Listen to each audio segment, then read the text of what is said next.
Nadia had loved the Santa Monica Pier since she was 7 years old. That detail matters because it explains why she never saw it coming. She and crew had been together for 2 years, the kind of couple that doesn't need a plan to have a good time. That was actually the whole point of that particular weekend. No reservations, no itinerary, no obligations. Just a full tank of gas, the Pacific Coast Highway, and 2 people who had been running on empty for months finally giving themselves permission to stop. They drove down from Burbank on a Friday evening with the windows down and the radio up. And Nadia remembers thinking that California has this specific feeling at dusk in late summer that doesn't exist anywhere else in the world. Like the whole state exhales at once. The pier was exactly as she remembered it. The salt smell hit her before they even reached the entrance. The Ferris wheel was already turning, throwing soft-colored light into the air above the water. There were families finishing up their evenings, couples walking slowly, a few kids sprinting ahead of their parents toward the arcade. It was loud and warm and completely ordinary. Nadia had been coming to this pier her whole life, and she had never once felt uneasy here. Not once. That was the last night that was true. The fog came in around 9:30. At first it was beautiful, the way California fog always is. It doesn't arrive aggressively, it just gradually softens everything around the edges until the world gets quiet and a little dreamlike. The lights of the Ferris wheel blurred into the gray, and the far end of the pier disappeared completely, and Nadia remembers leaning into crew and thinking this was exactly what she needed. Exactly this. Nothing more complicated than a warm night and someone she trusted and a place that had always felt like safety. She noticed the figure at 9:54. She remembers the time because she had just checked her phone to see if her sister had texted back. He was standing about 40 feet behind them. Dark jacket, hood pulled up despite the mild temperature, both hands loose at his sides. What made her notice him was not what he was doing. It was what he wasn't doing. Everyone else on the pier was in motion, walking, laughing, checking their phones, eating.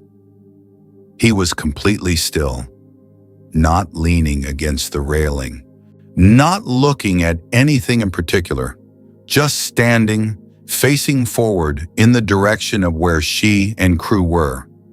She looked away and told herself it was nothing. When she looked back 2 minutes later, he was still there. Same position, same stillness, same distance. That was when the feeling started. Not panic, not yet, just that low animal frequency underneath your ribs that your body registers before your brain catches up. The feeling that something in the landscape is wrong in a way you cannot immediately name. Nadia had felt safe on this pier every single time she had ever been here. She was trying very hard to hold on to that, but something in the back of her mind had already started doing the math, and the number it kept arriving at was not 0. She didn't say anything to the crew. Not yet. She didn't want to ruin the night over a stranger standing on a public pier. That instinct, the one that told her to stay quiet, to not overreact, to protect the mood, is the thing she thinks about most when she tells this story now. Nadia had loved the Santa Monica Pier since she was 7 years old. Her grandmother used to take her there on Sunday mornings before the crowds arrived, and she remembered the way the wood planks felt under her sneakers, the smell of salt and fried dough, the Ferris wheel turning slowly against a pale blue sky. It was the one place in California that never felt threatening to her. It felt like a postcard. It felt like home. That Friday night, she and crew drove down from Burbank with no plan and no reservations. That was the whole point. They had both been buried in work for 3 months straight, and they needed one night where nobody needed anything from either of them. They parked, grabbed coffee from a cart near the entrance, and walked out onto the pier just as the fog started rolling in off the water. Nadia remembers thinking it looked cinematic, the kind of fog that makes everything look like a memory. For the first hour, everything was perfect. The pier was thinning out by 10. Families had gone home. The arcade lights still pulsed, but most of the operators had stepped inside. It was just them and a handful of other couples and the low mechanical hum of the Ferris wheel turning for nobody in particular. The crew had his arm around her and she had her coffee and the ocean was invisible somewhere beneath the fog, and she felt completely, genuinely at peace. That was when she first noticed him. He was standing about 40 feet back, just inside the edge of the fog. Dark jacket, hood up, both hands at his sides. She noticed him only because everyone else on the pier was moving, and he wasn't. Not even slightly. He was just standing there, facing in their direction. She told herself it was nothing. Someone waiting for a friend. Someone enjoying the view. She looked away. 10 minutes later, she looked back. He was still there. Same distance, same stillness. The people around him had changed, but he hadn't moved an inch. She didn't say anything to the crew yet. She didn't want to be the person who spirals over a stranger standing on a public pier. So she watched, and the more she watched, the harder it became to explain away. Every time they drifted left, he drifted left. Every time they stopped, he stopped. He never closed the distance, and he never fell behind. He just maintained it, like there was an invisible rope between them with a fixed length. The crew noticed her going quiet, and she finally told him. He didn't dismiss it. He thought for a second and then said he wanted to test it. He told her to keep walking forward while he looped back casually, like he was checking his phone. She kept moving, heart hammering, eyes forward. She counted to 20 before she let herself glance back. The figure had stopped completely. He was just standing there, waiting, watching the crew circle back with the patience of someone who had done this before and was not even slightly concerned about being caught. The crew grabbed her hand when he reached her, and they walked fast toward the entrance without running. They didn't look back again. They got to the car and drove, and neither of them spoke for almost 10 minutes. The pier's security footage was reviewed later. The same hooded figure had been tracking them for 93 minutes before they ever noticed him. He never came closer than 30 feet. He never had to. The scariest part wasn't the fog. It was realizing he never had to get close. He was patient enough to just wait until we had nowhere left to go.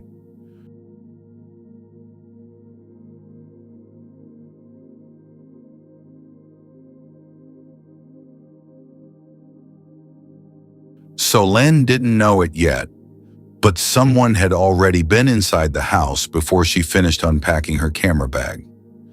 That detail came later. It came from a police report and a tampered door lock and a utility closet with a clear sightline to both bedrooms. But on that first afternoon in Malibu, standing on the deck with golden light pouring across the water and Dex laughing about something behind her, none of that existed yet. There was only the ocean and the warmth and the particular feeling of a trip that looks exactly the way you imagined it would. Solène had built her entire career on that feeling. She was a travel photographer with 80,000 followers and a client list that paid her to make places look like the best version of themselves. She knew how to read light, how to frame a moment, how to make ordinary things feel worth stopping for. She was good at her job because she was genuinely present in the places she visited. She noticed everything, which is exactly why what happened to her is so hard to explain away. The first sign came on the second morning. She woke up, reached for her phone, and found a notification telling her she had been tagged in a new post. She assumed it was Dex being funny. She opened it. It was posted from her own account. A photo of their rental taken from the beach at night, the lights of the house visible through the glass doors, the interior just barely visible beyond them. The caption was a single line of coordinates. She stared at it for a long time before she deleted it and changed her password and told herself someone had just guessed her login. It happened. She knew it happened. She did not tell Dex. She didn't want to alarm him over something she could explain. By that evening, she could not explain it anymore. Her location was being shared in her stories in real time. Posts she was not making, going up while her phone sat on the kitchen counter. Someone was in her account and they were broadcasting exactly where she was, in a house whose address was already attached to her check-in from 2 days before. She finally showed Dex and watched his expression go through the same stages hers had. Confusion first, then understanding, then something colder than either. That was the night she first saw the man in the surf. He was standing about knee-deep in the water, fully dressed, facing the house. Not moving, just standing there in the dark, looking directly at where the light came through the glass. She watched him for almost 3 minutes before she stepped back from the window. She didn't sleep well. In the morning, the back door was unlocked. She was certain she had locked it. Dex said he hadn't touched it. They locked it again and didn't discuss it further because discussing it made it real. The following night, the back door was unlocked again. Then at 3 in the morning on the 4th night, Solenne's phone lit up on the nightstand. A location ping from her own account. She picked it up and looked at it and felt the air leave her lungs completely. The pin was not outside the house. It was not in the surf. It was placed on the map at the exact coordinates of where she was lying in that precise moment. Inside the house. Inside her room. She screamed for Dex and called 911, and they did not go back to sleep that night or any night in that house again. Police found the utility closet the next morning. It had been arranged with careful, unhurried purpose. A clear view through a gap in the wall into both bedrooms.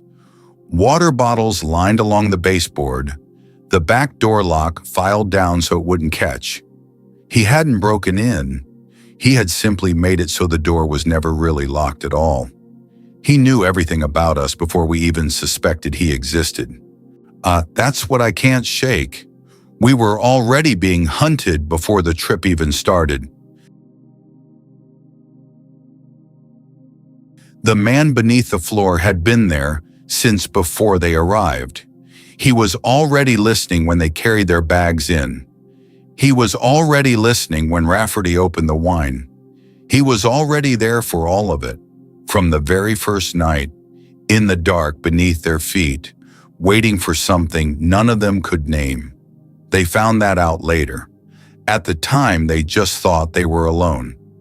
Rafferty had planned the Big Sur trip for 3 months. He and Io had been together for 4 years, and he wanted the anniversary to mean something. Not a restaurant, not a hotel, something that felt like them. The cabin he found was perched on a cliff with nothing around it for miles. No neighbors visible, no cell service, no Wi-Fi by design. Just a wood-burning fireplace, a bed facing a window full of ocean, and the particular silence that only exists when you are far enough from everything that the world stops sending signals. I cried a little when she saw it. The good kind.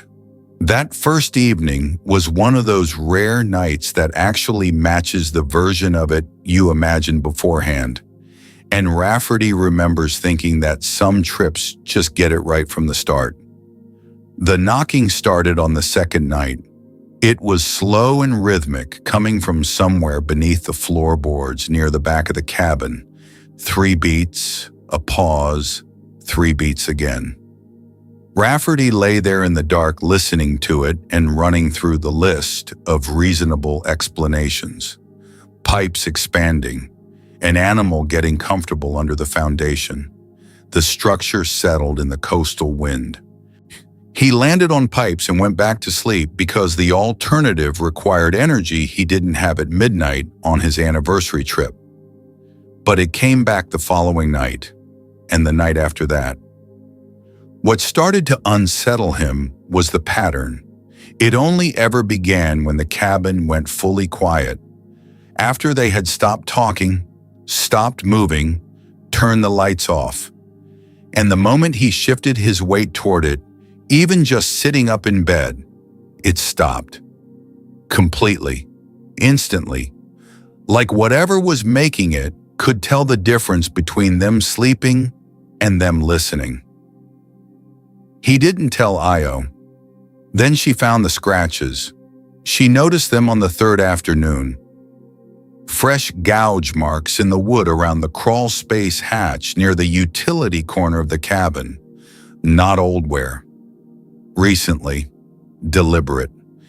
She called him over and they both crouched there looking at them without speaking for a moment. Rafferty said it was probably an animal trying to get out. I didn't say what she was thinking. That night she mentioned quietly that the glass she had left on the left side of the kitchen counter was on the right side when she woke up. That the chair by the window was angled differently than she remembered. Neither of them slept well after that. On the fourth morning, Rafferty waited until Io was outside on the deck. Then he went to the hatch, gripped the handle, and pulled it open. The darkness underneath was absolute. He held his phone over the gap and turned the flashlight on and pointed it down into the crawl space. 2 eyes looked back at him from the far corner. He did not move for what felt like a very long time.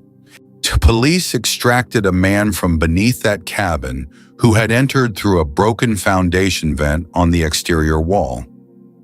Based on the evidence inside the crawl space, he had been there for at least 2 days before Rafferty and Io ever checked in. He was never outside. He was always underneath us. Every conversation we had, every quiet moment, he heard all of it, and he never made a single move. He just waited. None of these people made a mistake. That is the part that stays with you when you sit with all 3 stories at once. Nadia chose a pier she had loved since childhood, a place so familiar it felt like an extension of her own memory. Solène chose a beautiful house by the water for a working trip with her closest friend. Rafferty chose a quiet cliff in Big Sur to tell the person he loved that 4 years wasn't enough, that he wanted more. These were not reckless decisions. They were not careless people. They did everything right. They just didn't know that the places they chose had already been chosen for them. That is the thread running through all 3 stories, and it is the one that is hardest to shake. It was never about the location. The pier didn't fail Nadia. The Malibu house didn't fail Solène. The cabin didn't fail Rafferty and Io. What failed them, or more precisely, what was weaponized against them, was the feeling those places gave them, the feeling of safety, the feeling that certain environments come with a kind of invisible protection, that a famous public landmark, a vacation rental with good reviews, a romantic getaway far from everything bad means you are, for that window of time, unreachable. Well, that feeling is exactly what each of these men counted on. Not aggression, not chaos, patience. The hooded figure on the pier who maintained his distance for 93 minutes because he didn't need to rush. The man in the surf who filed down a door lock so quietly and so carefully that it looked untouched. The man beneath the floorboards who lay in the dark for days listening to a couple celebrate their anniversary directly above his head, never once giving himself away. None of them forced anything. They simply waited inside the assumption that they wouldn't be looked for. And they were right until they weren't. None of them were caught. That is the other thing that follows you home. There were no arrests in any of these cases, no names, no closure. The figure from the pier walked back into the fog, and the security footage ended. Arna, the man from the Malibu house, left no DNA, and the tampered lock was the only physical evidence of how long he had been watching. The man from beneath the cabin was detained and released on a technicality before charges could be filed. They are all still out there somewhere, which means the patience that defined them then is very likely still intact now. 3 locations, 3 strangers who were never caught. And none of our narrators did anything wrong. They were just in places that felt safe: the pier, the beach house, the cabin. Places you've probably been. Places you're probably already planning to go. The question isn't whether it can happen to you. The question is whether you'd notice in time.